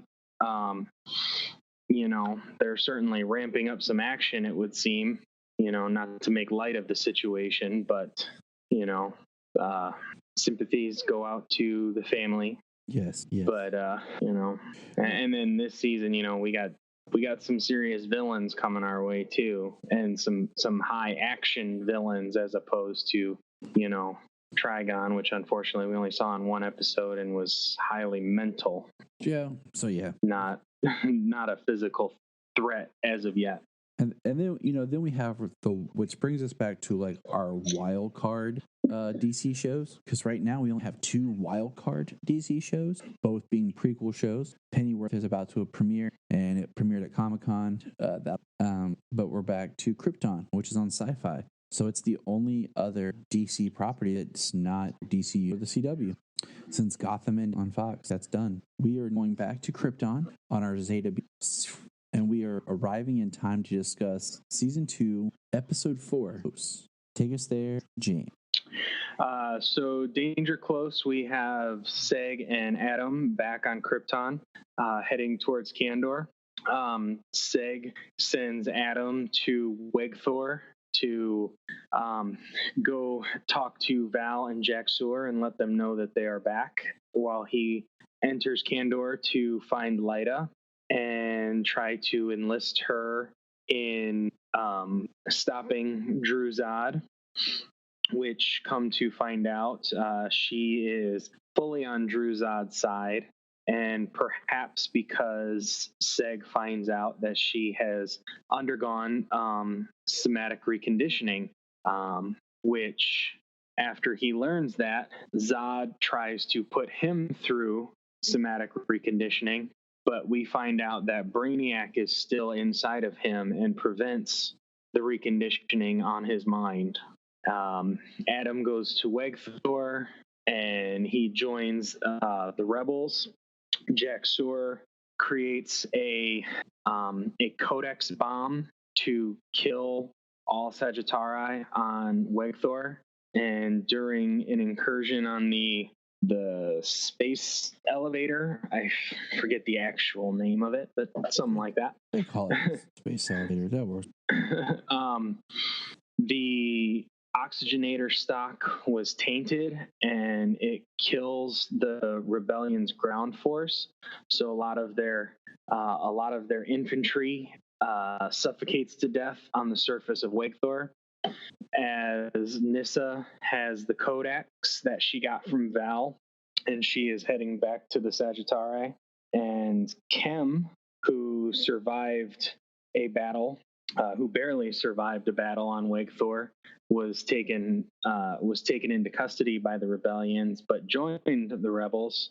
And him, Adam, and some other troops are entering the base, and the bomb had been deactivated. All the rebel troops are dead, or at least the ground troops are dead, and Adam and Kem and the squad they are with is taken captive by Lyta. That's a good summary. It's a lot of stuff. A lot of stuff happens in this episode. It kicks off quick. It kicks off with just basically, it starts with a memory of Seg's first time meeting Lyta. Mm-hmm. And it kind of confused me when I saw this, because like most things in my life right now, I try to watch. I have a child, I'm a child, and Seg has his first time meeting Kim. So that's which is different than what he had given to Brainiac, which we previously discussed in the last episode. Which is like where thing gets confusing, because it's in that moment that what do you call it? That when he talks to Lyta, that he discovers that something's wrong. We're kind of jumping around, but we had our summary. So what? Yeah, he kind of wakes up jolted because like he sees Brainiac in his dream because he's kind of like dreaming of the first time that he met her. That's kind of what helps tip Seg off. And later when he goes to recondition, searches for Light and finds out that she was. So that was kind of a big deal. I do like that we do start off. So let's think about this. I'm trying to figure something out. Wakethor, okay? What is its purpose? Because I know that that's where the rebels are. It was kind of like a mining colony almost. There's some kind of mineral ore stuff that they are up there trying to get. And I forget. They said something about it was, I think maybe that Zod is using what they mine. Troop they find that survive. And we see that he's taken prisoner. And I actually am liking more. Now, I feel like he's got something to do. There's a new emotional depth to his character, having to be recruited by the Sagittarius. Yeah, as he states when they're talking and he's looking at the guy dead on the ground, you know, he said he hates his guts actually. And you know, that being conscripted is not the same as being a Sagittari, and you know, they're looked down upon and treated differently, you know, by the people who are and have been Sagittari, not basically enlisted or not enlisted, drafted, so to speak. Well, I mean, you also make kind of a assumption if you think like the Sagittari, kind of like these officers. Yeah, they're like your career military compared to you know, people who just, you know, like you said, enlist, or people who do the national. But yeah, you know, I got respect for everybody. I'm not down anybody who does that. I do like when Seg returns. You know, we see Light's response. It's almost like, you know, watching this again. No, watch the second time. You know, seeing her responses is kind of like, was her brain problem? Knowing that she will recondition, and then she sees him, and it's also she snap, and they snap into something else. Yeah. And I just love the fact that they got busy right away. Dude, I love the fact that he goes to see her, and she's standing, but when the camera pans out, he picks her up. They're right next, literally right. I'm like, man, it's like, yeah. And then it kind of. I mean, I don't. It kind of shook me at the second because I'm like, Seg, hey, we get it. You love Lyta. Do you have any feelings towards Nissa? Because like you guys seem to really to shift that way last season. I don't know. I think right. Well, they're definitely They're definitely right. Yeah, he is kind of in the middle here. He kind of got two women. You know, one what a problem has his child right now, and the other one he actually loves. But you know, she was getting ready. She was getting prepared to leave for Wegthor, and she said, "Get her transport ready." And then she turns and sees him, and she says, "Cancel that. She's not going anywhere." At least not at that moment. But yeah, he tries to convince her that Drew is a bad guy. That, you know, he's a tyrant, and you know, she's wholeheartedly going along with Drew's plans. You know, she believes in what he's doing, and I mean, come to find out, she's been reconditioned. So, you know, what kind of impact is that? Is she even acting like herself? Like, is this any part of Lyta that we had from last season, or has she been changed into somebody different for the most part? Do you find it awkward they're talking and how they refer to their son? Like, no one's like, oh, the grown man in the future. Right. Yeah, I mean, a bit, you know. You kind of just go with it the way it is. I mean, honestly, it would be awkward to have to deal with that. But Lyta takes Seg to Corvex because they actually have because she has Corvex, and he's wondering why, you know, Corvex is with her and not with Nissa. And this is kind of where, you know, Lyta doubles down on Drew Zod being the good guy here. We see, we learn from about, you know, what caused him the Sagittari as he's talking with Primus. I like calling her Primus, but Jaina. Yeah, Lyta's Primus now. It's just it's a very interesting him, you know, and yeah, we see why he's abandoned his when he's gone AWOL because he didn't believe in killing a bunch of innocents, and the orders were to blow the mine and kill everybody inside. And he didn't want to do it, but he tried to fight for it, but he lost that fight. And when he came to, Kem, he was with Kem, and he already knew what had happened, and Kem gave him some information so he could get out of, because he was basically under arrest for disobeying a direct order. So I do like when they go to take Seg for this. I mean, I do like that he gets his haircut, his beard. I'm awkward like where I cannot stand Seg's hair in the first season, and I'm not a beard person. And part of it's why because I'm not one of those like anti people, but I feel like I've known they've just kind of ruined because it's the yeah, you can't be a hipster with a beard. Like I got a beard, but I'm not a hipster. Right. It's like the hipsters have just like built like the beard. Like it has to be like done a certain way to be like a Mr. Beard. And I'm just like, I told Junia, I was like, I don't want to grow one. And so I like the clean shape. You can't have a beard and a man bun. Just doesn't work. Unless you're okay. Well, that man can pull it off just because he's Jason. But like well, if you have a beard and a man bun, and you chug a couple dozen beers and then throw axes, you're good. And then say I'm Aquaman. Yeah, you're good. Okay. But most of the people who do those things aren't. So, but.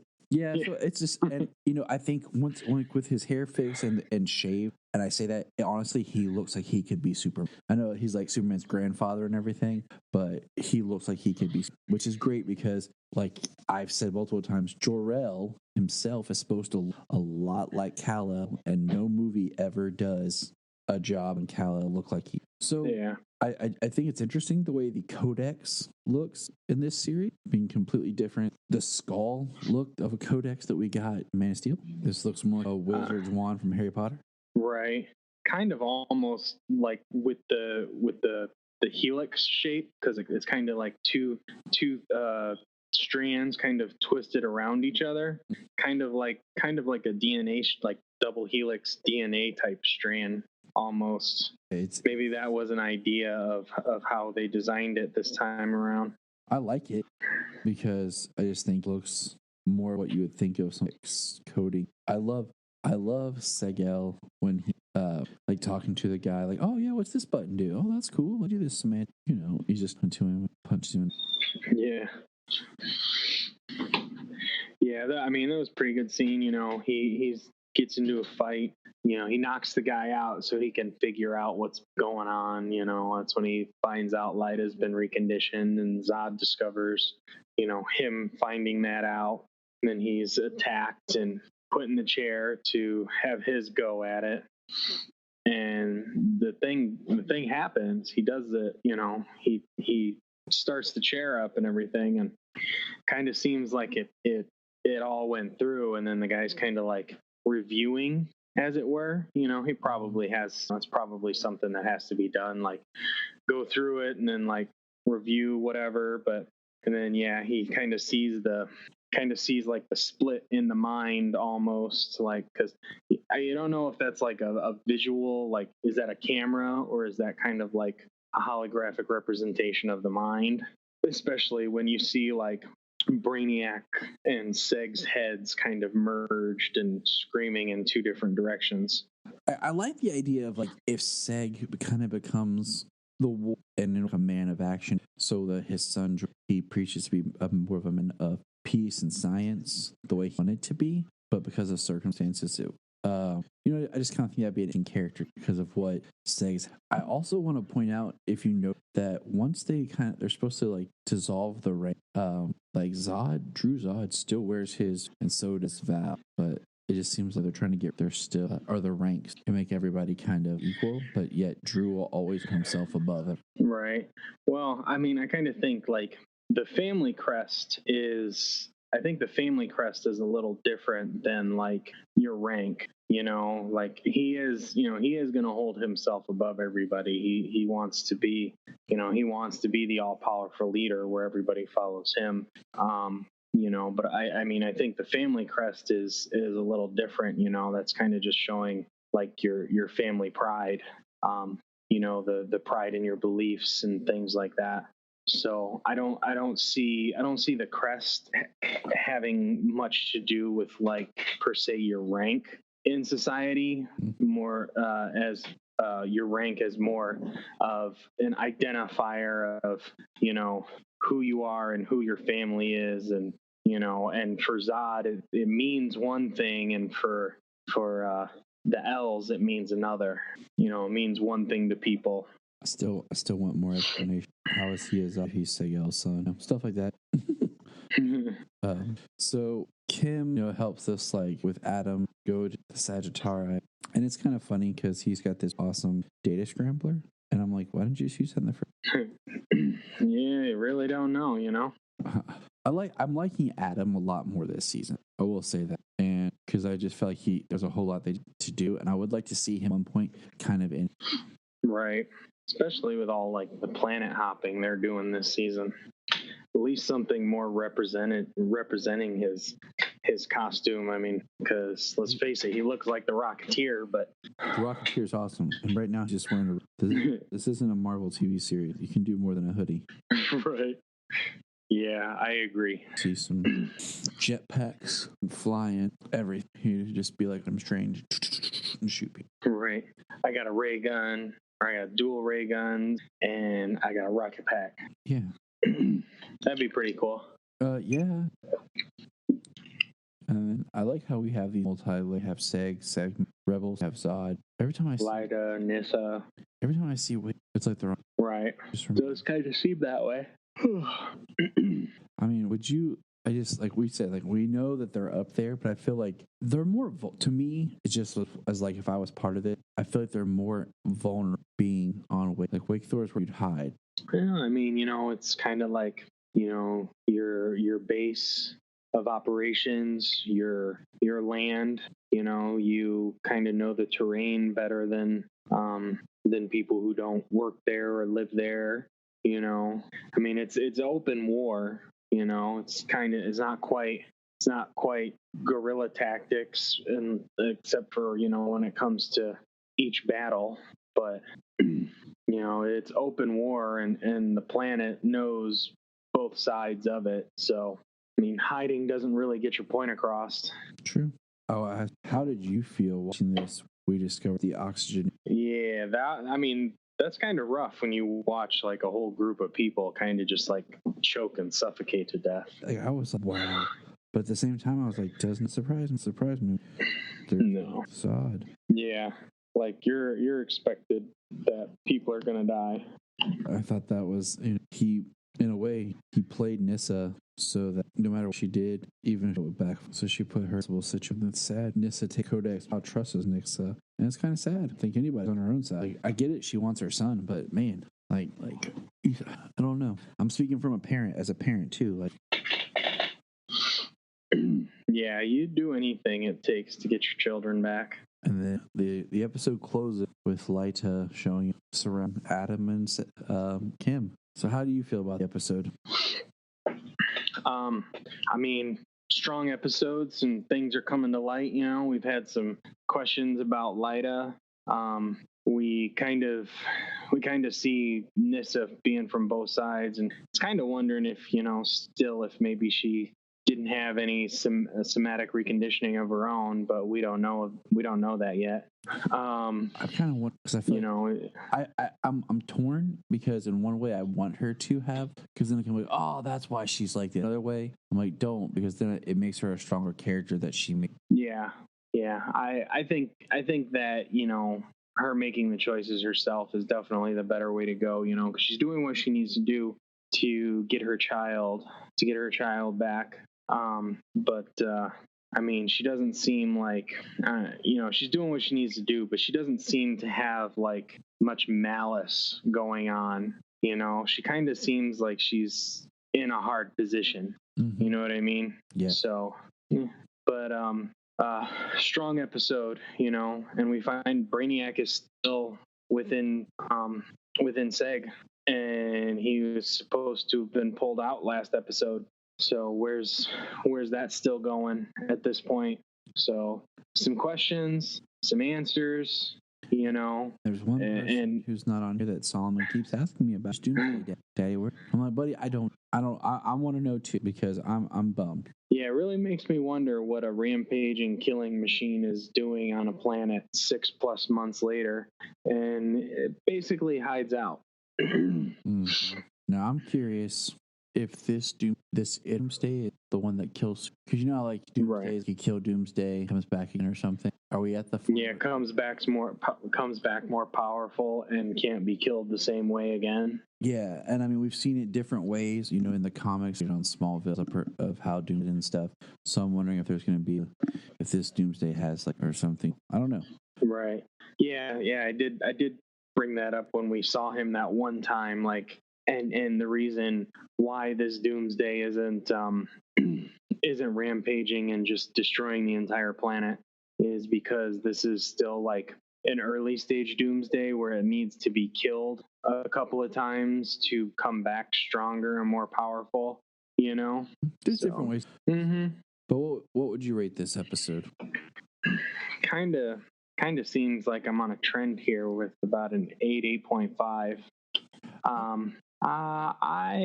I had some strong emotional stuff. I'm gonna stick with an 8.5 again. It's really, really good season, really good show. I'm enjoying going back and rewatching the episodes to get caught up for our recordings here. So, seeing them over and over again. That's the real test of how not is if you can watch the episode again and again, get more. I like this episode. To me, it was good. I would give it probably a 7.5. But I don't know. It's some stuff happened, but some stuff did. But I really like the stuff with Seg in this episode, more towards 8. Okay. Yeah. It's all really good. It's all really. I want to see some fighting. I want to see Seg do something. I want to see Adam don a costume and fly off into the sunset. Yeah, I mean the first 3 episodes were really good. We got out of the Phantom Zone. We were on Kolu. We had Lobo. There was antagonistic thing going on there. And then we had on Krypton and Wegthor, we had the establishment of Zod's regime and the rebellion going on. So we kind of got things lined up, and now this episode is the first episode we get with Seg and Adam. I kind of put them two together. I'll take when I say Sam, it's Seg and Adam.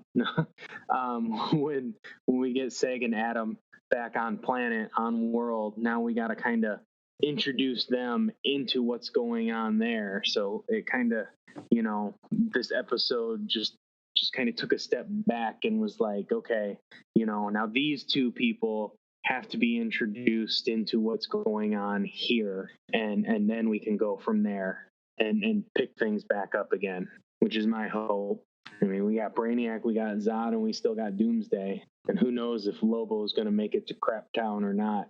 Yeah, that's kind of been my thoughts. Is he coming back, or are we seeing him? Right, because he does have that scanner. So did he scan? Is that Brainiac? Was that a part of Brainiac? And it satisfied him, and he's done, or did it come up again that's not Brainiac, and now he's got to chase Seg and Adam to find out what's going on. We'll find out shortly. Now, do we remember? I'm trying to remember the exact number of how many we have to go in this season of. So we have till August 14th. This week will be episode 7, 8. Yeah, 10 episodes. And I think that's right there, the 10 episode, that sweet spot. It's long and short. Right. Yeah, it's definitely, it's definitely long enough to get a lot of good story, but it's also short enough where you don't have time for the filler. Everything is meant to have a point, and even if it's minor, like it's there for a reason because the characters need it to be there. All right. Well, that's going to wrap up our discussion of episode 4 of Super Close of Krypton. Look up in the sky.